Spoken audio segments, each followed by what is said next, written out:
I'm Jane Kenyon. This is, I guess, called a round-robin reading. I think maybe we should rename it the Dead Robin reading.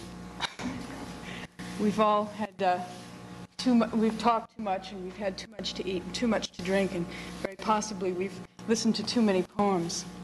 But here are some more. I'm going to begin with a poem about our farmhouse in New Hampshire. We moved to the country 3 years ago, and it's been like a resurrection. This one's called Now That We Live.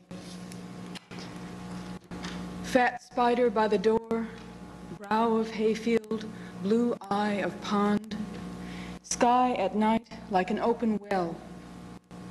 Whippoorwill calls in the tall grass, I belong to the Queen of Heaven. The cheerful worm in the cheerful ground, regular shape of meadow and wall, under the blue, imperturbable mountain.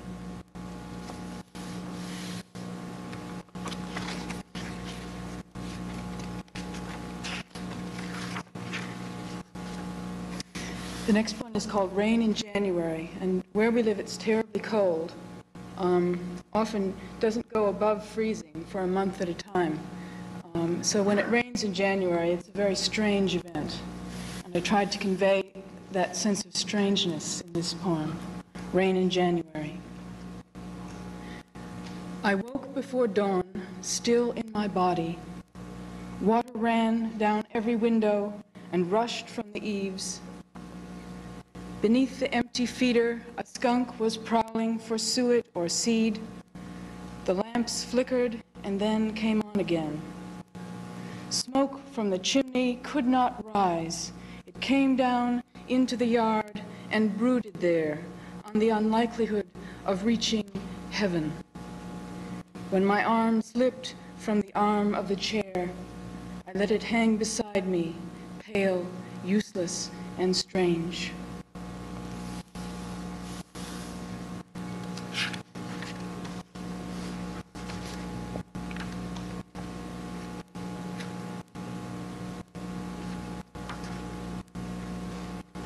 Here's another poem about the winter landscape.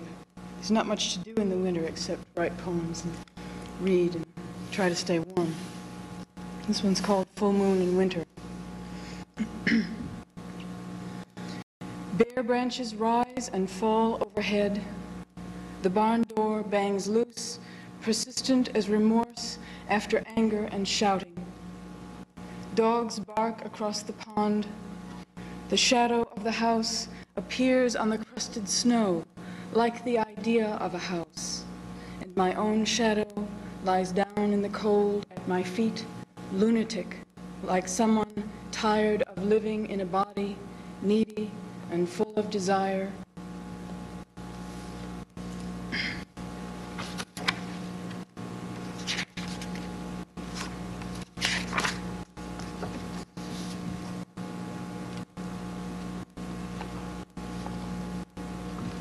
Next one is called Hidden Damage, and it's for Joyce Pesseron.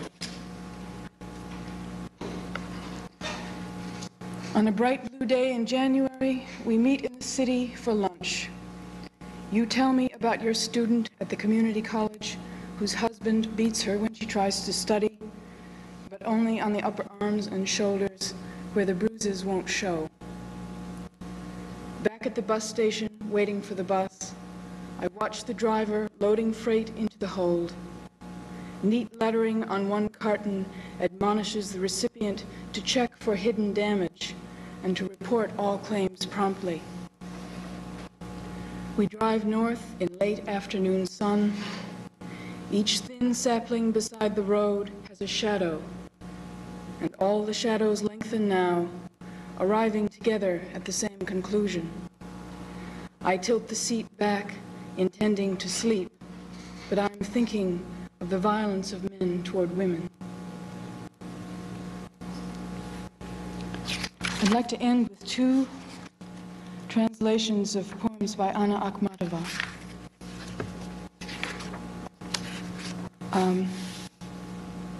A year or so ago, I was talking to a friend about my work and maybe some new directions that I could go, some what I should think about doing next, and he said to me, well,